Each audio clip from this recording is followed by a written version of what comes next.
Lettre aux évêques et membres de la Cinco par Honoré Ngandanzamboko Atumba.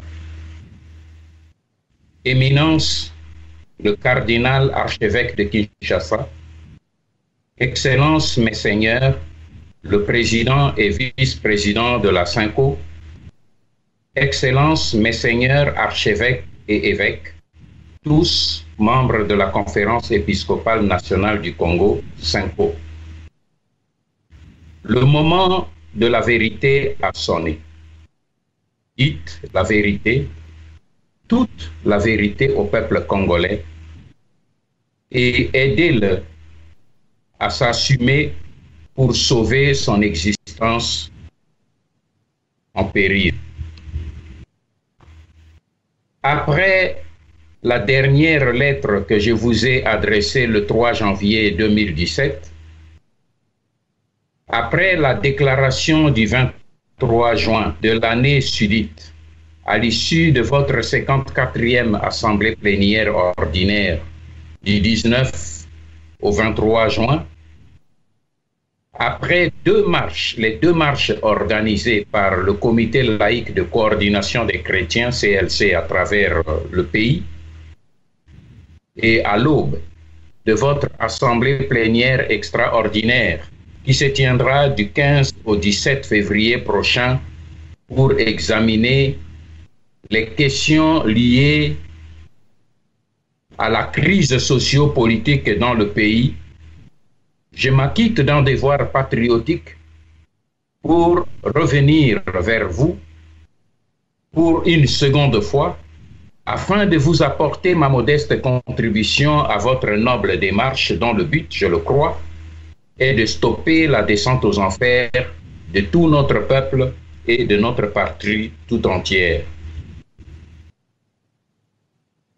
La grande majorité de la classe politique congolaise ayant failli à sa mission et démissionné de cette lourde responsabilité qu'est la sienne. Les yeux et les oreilles du peuple congolais qui cherchent aujourd'hui le salut de partout sont résolument tournés vers votre prochaine Assemblée générale de la Cinco. Devant l'extrême gravité de la crise actuelle, le peuple espère que les décisions qui découleront de vos prochains débats s'attaqueront cette fois-ci aux véritables racines des maux qui sont à la base de la longue crise sociopolitique dont souffre la République démocratique du Congo, notre pays, depuis près de 22 ans. L'analyse pertinente de la situation générale du pays sur le plan politique, sécuritaire, socio-économique, tel que vous l'avez abordé lors de votre dernière Assemblée générale, vous a conduit à la conclusion que le pays va très mal. Et à partir de ce constat, vous avez invité le peuple congolais à se mettre debout. Et creusant la problématique de cette crise plus en profondeur pour en chercher les origines, vous avez été amené à vous poser cette question. Je cite, « D'où vient la crise actuelle ?» Fin de citation. À cette question fondamentale, vous avez donné la réponse suivante. Je cite, « La situation misérable dans laquelle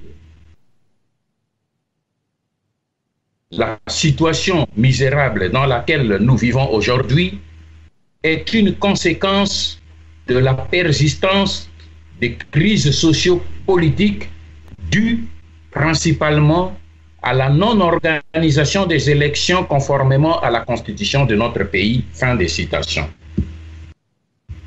Et c'est ici que réside justement tout le problème. Il s'agit de votre diagnostic du malade Congo. Votre démarche est comparable à un médecin qui, après avoir minutieusement ausculté son patient et décelé une tumeur cancéreuse, lui dit curieusement qu'il souffre de la malaria et il lui prescrit une cure d'antibiotiques. Quel sera donc le sort de ce malade? Excellence cardinal, le cardinal et Éminence le cardinal et Excellence mes seigneurs. Il est évident que votre pertinente analyse de l'état catastrophique de la RDC ne souffre d'aucune critique, car elle décrit avec pertinence la réalité même de l'état de la nation. Par contre, le diagnostic que vous en dégagez nous semble curieusement irréaliste et loin de la vérité que nous sommes censés défendre tous ensemble. Car, en votre qualité de berger et d'envoyé de Jésus-Christ sur la terre, vous êtes obligés, pour la protection des brebis, de dire la vérité aux autorités de ce monde sans les craindre, comme Dieu l'avait recommandé lui-même à son envoyé Jérémie. Je le cite, « Tu iras vers tous ceux auprès de qui je t'enverrai, et tu leur diras tout ce que je t'ordonnerai. Ne les crains point. Ne tremble pas en leur présence de peur que je ne te fasse trembler devant eux. » Fin de citation, Jérémie, chapitre 1, versets 7 et 17. Éminence, le cardinal, Excellence, mes seigneurs, vous ne pouvez pas prétendre que vous ignorez la quintessence de la véritable problématique de la crise congolaise, ses origines premières, ainsi que les vraies identités de ses auteurs depuis 22 ans. Vous savez que la non-organisation des élections, conformément à la Constitution telle que vous l'évoquez, n'est pas la véritable cause de la crise qui a décimé plusieurs millions de Congolaises et de Congolais, qui a pillé et bradé les richesses du pays en faveur de nos voisins africains et des multinationales occidentales. Et vous n'êtes pas sans ignorer que la crise dont souffre la République démocratique du Congo aujourd'hui n'est pas née des élections de 2006 ou de 2011. Bien au contraire, vous savez mieux que quiconque que cette crise est née de l'agression qu'a subie notre pays en octobre 1996 et qui a conduit à son occupation. Celle-ci s'est matérialisée à partir de l'assassinat du président congolais Laurent Désiré Kabila le 16 janvier 2001, tout particulièrement à partir de son remplacement arbitraire et frauduleux par un jeune officier de l'armée patriotique rwandaise, Hippolyte Kanambe, auquel on a donné une fausse identité congolaise de Joseph Kabila pour bien camoufler la supercherie. Vous savez aussi que toute cette crise congolaise s'est développée grâce à une série de mensonges grossiers véhiculés par les médias internationaux de l'Occident. Mensonges sur la nature même de l'agression de la RDC en 1996-97 et qu'on a camouflé sous le vocable mensonger de rébellion. Mensonges sur l'identité des vrais agresseurs de la RDC, les 7 armées des pays africains soutenues par certaines puissances occidentales et qu'on a présenté au monde d'abord comme étant des Congolais Banyamulenge et ensuite comme une alliance des opposants congolais à Mobutu pour libérer le Zaïre.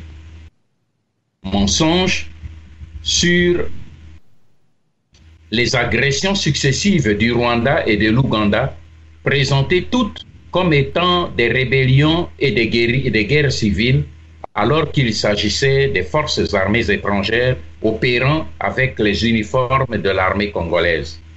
Ces supercheries ont fini par se dévoiler d'elles-mêmes. Je cite le cas du général Kundabatware Mihigo, présenté comme chef rebelle congolais et qui coule aujourd'hui les jours heureux au Rwanda, tandis que l'autre général, Bosco Ntaganda, prétendu lui aussi un chef rebelle congolais, lorsqu'il fut traduit devant les juges de la CPI, il a été présenté comme un sujet rwandais et lui-même a choisi, par surcroît, de s'exprimer en Kinyarwanda. Vous ne pouvez pas ignorer ni ces mensonges, ni les vérités occultées par certains de vos illustres prédécesseurs, ainsi que des prêtres, des religieux et des religieuses qui ont payé de leur sang, leur courage d'avoir dénoncé publiquement in illo tempore ces mensonges en proclamant la vérité. Ils ont justement refusé toute compromission avec le mensonge et la corruption. Ils ont choisi de lever la voix avec courage et pour stigmatiser le mensonge et annoncer au monde la vérité concernant les complots internationaux qui menacent l'existence de la République démocratique du Congo et son peuple. Tous ces braves et fidèles serviteurs de Dieu tombés sous les flèches de l'ennemi sont les martyrs de la vérité. Ils sont nos martyrs et vos martyrs. Ils sont morts pour la souveraineté du peuple congolais et pour l'intégrité du territoire national. Leur liste est longue et non exhaustive. Je rappelle cependant à votre auguste mémoire quelques cas saillants. Monseigneur Christophe Muzihirwa et Monseigneur Emmanuel Kataliko, tous deux archevêques de Bukavu, ont été assassinés par les forces d'occupation rwandaises. Monseigneur Kataliko, avant de mourir, vous a adressé sa dernière recommandation en tant que ses collègues en guise de testament et il vous a dit, je le cite, « Pensez au peuple qui attend que les évêques parlent ». Fin de citation. Il espère encore, aujourd'hui, de là-haut, que son message soit entendu par vous. Il espère que vous allez enfin dire la vérité au peuple. L'appel pathétique du cardinal Frédéric Etchou interpellant à partir de Bruxelles M. l'abbé Malou Malou, l'enjoignant de dire toute la vérité au peuple congolais et au monde au sujet des vrais résultats des élections présidentielles de 2006, cet appel, disais-je, est resté sans écho.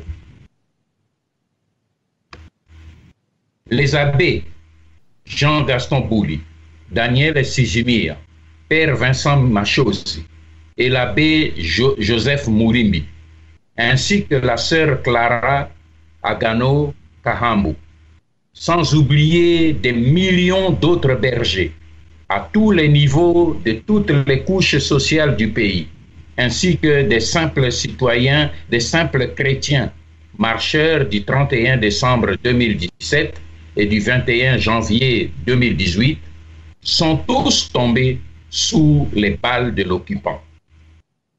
Ces victimes sont des martyrs de la vérité et de la liberté. Leur sang nous interpelle tous. Vous n'avez certainement pas oublié à quel point vous avez été divisés au sein de la SYNCO lorsque Joseph Kabila a fait appel au même abbé Malou Malou afin qu'il reprenne la tête de la CNI pour qu'ils rééditent ensemble leur opération de fraude pour les élections prévues en 2016. Mais cette fois, Dieu, le juste juge, en a disposé autrement.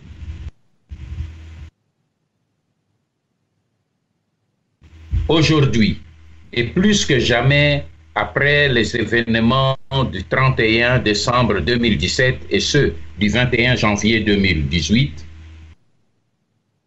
l'Église catholique semble prendre progressivement la mesure du danger.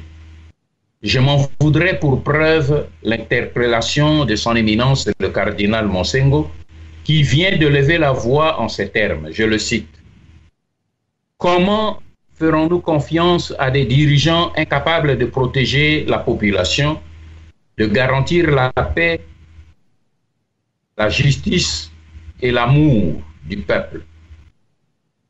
Comment ferons-nous confiance à ces dirigeants qui bafouent la liberté religieuse du peuple, liberté religieuse qui est le fondement de toutes les libertés?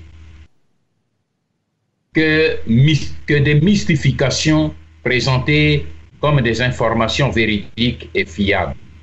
Il est temps que la vérité l'emporte sur le mensonge systémique, que les médiocres dégagent et que règne la paix, la justice en République démocratique du Congo. Fin des citations. C'est donc clair que le cardinal Monsengo reconnaît ici que le mensonge a été érigé en système de pouvoir par le régime de prédation en pouvoir en République démocratique du Congo. Et de son côté, le vice-président de la SYNCO, Monseigneur Fridolin Ambongo, à qui je présente mes sincères félicitations pour sa nomination par le pape François comme archevêque coadjuteur de l'archidiocèse de Kinshasa, a déclaré, je le cite, « Si quelqu'un n'a pas du respect pour le Créateur, comment peut-il en avoir pour l'homme ?»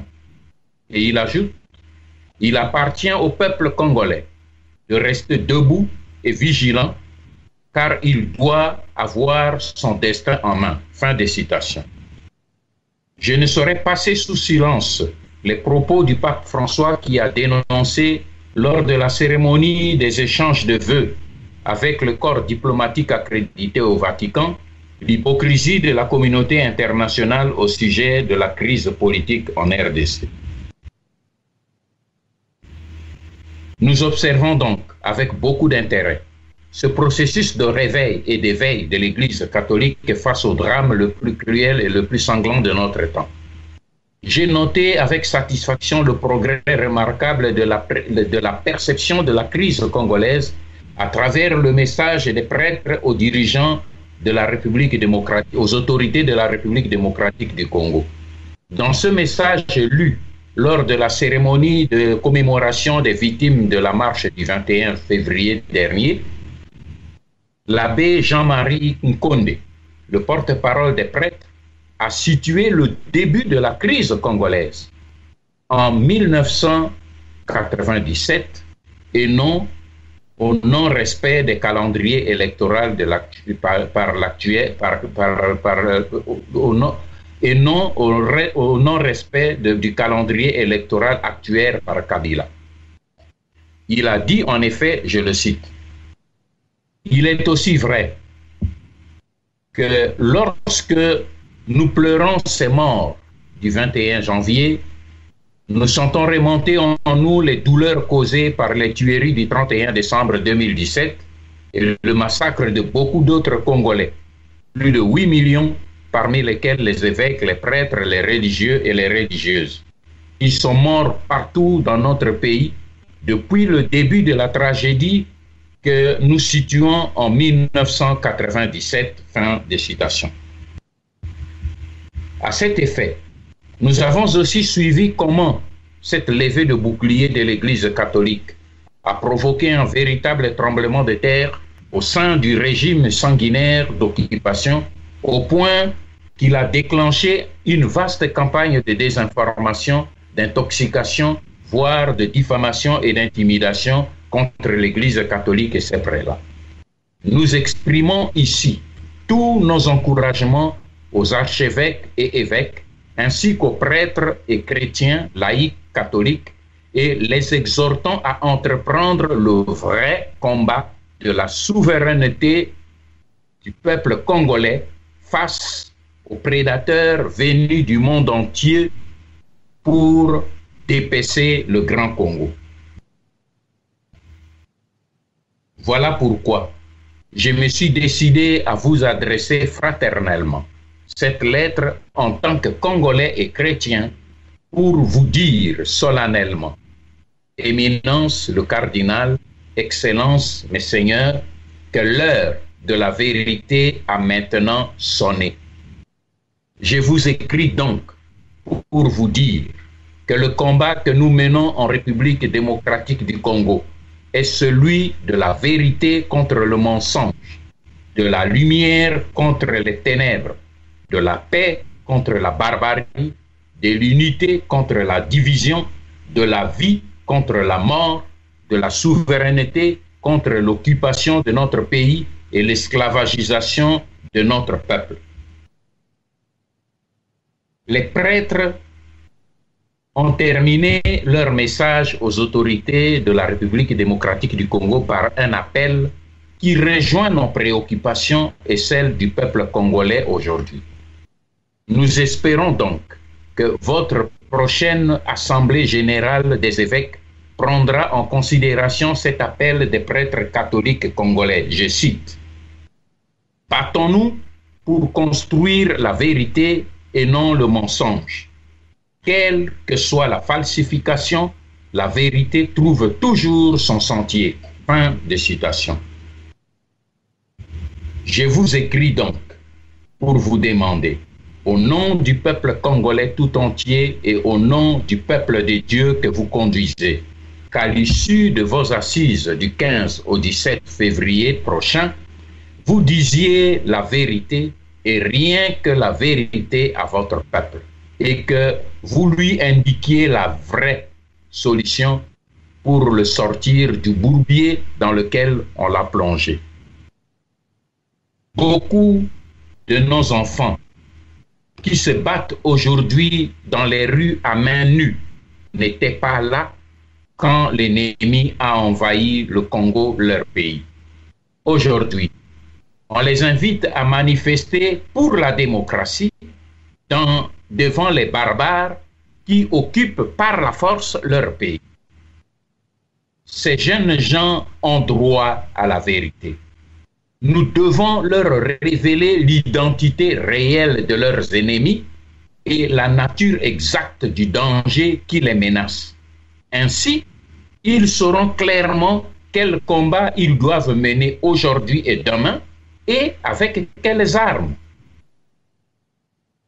C'est pourquoi je vous exhorte instamment à dire la vérité, toute la vérité à votre peuple, et particulièrement à notre jeunesse qui a perdu tout repère à cause de la médiocrité de son élite politique. Dites-leur, s'il vous plaît, que le Congo ne souffre pas aujourd'hui d'une crise de démocratie, mais d'un complot international qui a planifié l'occupation de son territoire national pour le balkaniser et piller ses immenses richesses. Dites-leur, je vous en prie, aucune élection organisée sous le régime d'occupation au Congo n'a pu apporter ne fût-ce qu'un début de solution à la crise congolaise. Et cela parce que, vivant sous le système d'occupation, les Congolais peuvent voter autant de fois qu'ils veulent. Mais tant que les forces barbares d'occupation contrôleront les institutions du pays, les hommes et les femmes que le peuple votés par le peuple ne seront jamais proclamés vainqueurs par le pouvoir d'occupation. Ainsi, le peuple congolais votera ses candidats, mais il n'élira jamais ses dirigeants. Les élections de 2006 et 2011 constituent des illustrations flagrantes de cette vérité. Dites-leur que le fraudeur et imposteur étranger qui occupe le sommet de nos institutions ne quittera pas notre pays sans une forte pression de toutes les couches de notre société.